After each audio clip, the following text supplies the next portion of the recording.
Ontem tivemos essa novidade aí, conversa, Felipe, entre Donald Trump e o presidente Lula, vários assuntos, e eu queria destacar o assunto de segurança pública. O presidente Lula veio à tona como um articulador, um possível articulador aí entre Venezuela e Estados Unidos, falou também com Donald Trump sobre o crime organizado, o combate ao crime organizado. O próprio ministro da Fazenda, Fernando Haddad, já tinha falado aí na última operação da Polícia Federal sobre a importância de ter aliados nos Estados Unidos, ou de ter o país como um aliado, porque muitas vezes quando o dinheiro sujo vai para os Estados Unidos, ele volta para cá, ou seja, se tiver como fazer essa triagem no próprio país lá e aqui, seria mais fácil. O próprio Fernando Haddad citou um exemplo de armas, de armamentos. Existem armamentos que vêm para o Brasil dos Estados Unidos e também não conseguem ser fiscalizados na saída de lá. Então, se houver essa ajuda do país norte-americano, também dificultaria a entrada de armas aqui no Brasil. Então, tudo isso foi falado pelo presidente Lula, mas a gente sacou, entendemos que o presidente Lula também vem usando essa arma do discurso da segurança pública também para usar aí num discurso eleitoral, é claro. Já entendeu, o presidente Lula entendeu que o discurso da segurança pública hoje é o caminho e vai ser a vertente principal para as eleições de 2026, e nada melhor do que falar com Donald Trump sobre segurança e segurança pública e usar isso também como subterfúgio eleitoral, né, Felipe? Exatamente, Mira. Você tocou no ponto principal, né? Inclusive, o Haddad, na semana passada, deu uma pista de que iria ter uma conversa com a presidência dos Estados Unidos exatamente sobre a questão de criar, né, uma cooperação, um acordo de cooperação entre os dois países para melhorar a segurança pública e combater o crime organizado, né, combater a lavagem de dinheiro, né. E o pano de fundo foi exatamente aquela grande operação da Polícia Federal em relação ao Refit, né, em que existiam várias empresas offshore nos Estados Unidos, né, em Delaware, que é um paraíso fiscal, especialmente, que se utilizavam, né, de subterfúgios para lavar dinheiro e para dar um rombo tributário no Brasil. E com toda certeza, né, isso vai se resolver se tiver uma cooperação muito clara e muito bem estruturada entre o Brasil e os Estados Unidos, e entre o Brasil e todos os países, né, do mundo, né?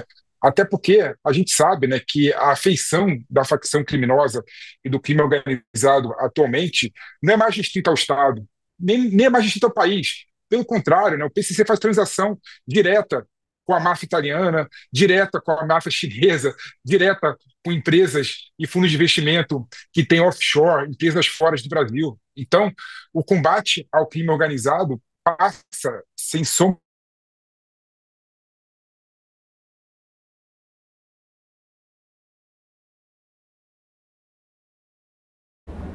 se aproveitou exatamente desse fato, né? Sabe que a segurança pública vai ser a principal pauta política eleitoral e está querendo se utilizar disso, né, da conversa com o Trump, no momento que o Trump está usando também o combate à droga, né, no Caribe, é bom lembrar isso, né, em relação à Venezuela, em relação a, a colocar porta-aviões, né, no mar do Caribe, né, exatamente para combater, né, pelo menos na mensagem aparente, a gente sabe que isso não é 100% verdade, né, para combater o crime organizado, para combater o tráfico de drogas. Né. Então, é uma pauta de comum entre os dois países, e o Lula, né, ele colocou essa pauta também para colocar dois assuntos que a gente sabe que são assuntos caros ao governo: a sanção às autoridades brasileiras e a continuidade das tarifas do produto brasileiro. Né. E numa dessa, Neila, de tentar conseguir conversar com o Trump, criar artifícios, criar pautas diferentes e chegar no mesmo assunto, a gente sabe que numa dessa o governo federal pode ser exitoso na negociação com os Estados Unidos. E o Hess colocou um ponto, né, que eu achei importante destacar, né, que os Estados Unidos também, por outro lado, sabe que o ponto fraco dele é exatamente a questão da economia. As altas tarifas dos Estados Unidos cobradas do Brasil e de outros países estão aumentando o preço dos Estados Unidos.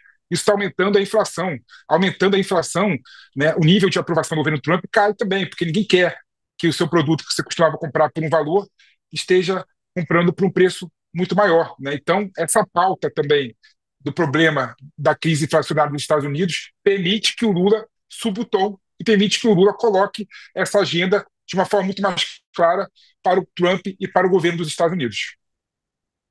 Bem, deixa eu aproveitar, porque ontem, claro, o governo Lula se manifestou, mas o presidente Donald Trump também se manifestou sobre essa ligação entre os dois. Vamos ver o que disse o presidente Donald Trump. Topic, if I may, sir, you had a call with Brazil's President Lula today. Can you tell us what you discussed? Yeah, we had a great talk. We talked about trade. We talked about sanctions, because, as you know, I sanctioned them, having to do with certain things that took place. But we had a very good talk. I like him. Very good. We had some good meetings, as you know, but we had a very good talk today. Yes, I did.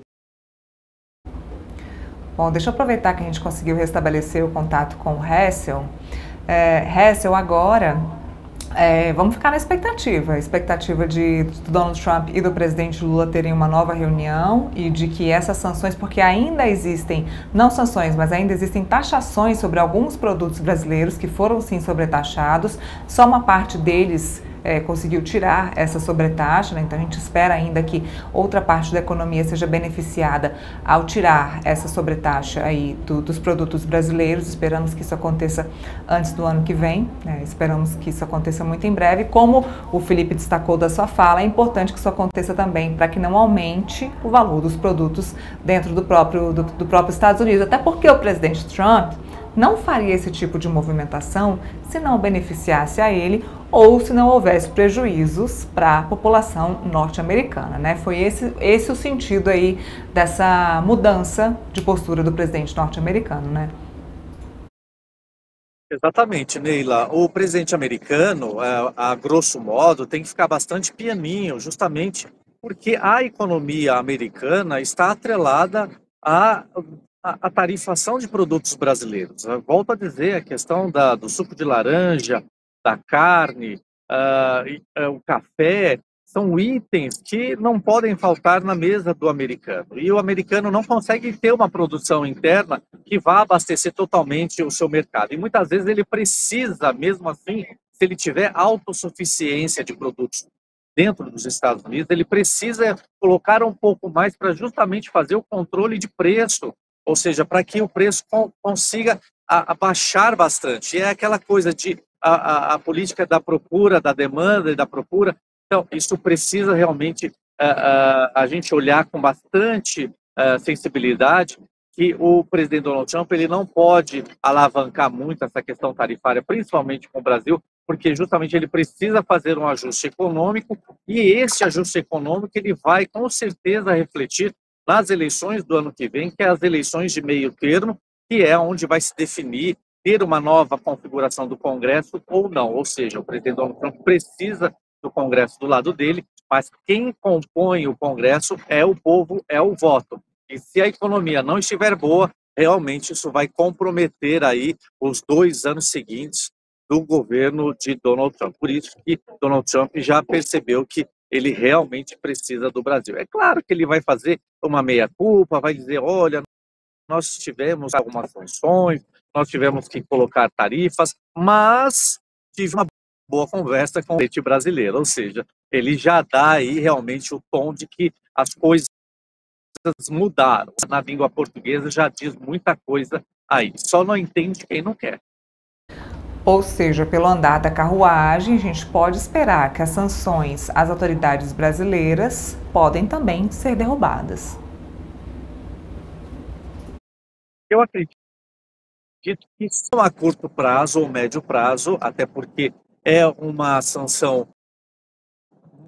sanção ao governo brasileiro, ao país chamado Brasil, e isso no empenho da economia americana, é mais uma questão política essa aplicação. E a gente está falando da questão do ministro e familiares e tal. E, por outro lado, a aplicação da Lei Magnitsky também não trouxe também impacto direto teoricamente com isso. A gente vê que as pessoas estão trabalhando, o próprio ministro Alexandre de Moraes, você não vê nada de anormal no particular e pessoal do ministro. Ou seja, foi uma injeção que não tem efeitos assim. Então, por isso que a gente acredita que a suspensão da Lei Magnitsky vai ser uma coisa de curto e médio prazo para se retirar, até porque nenhum dos lados.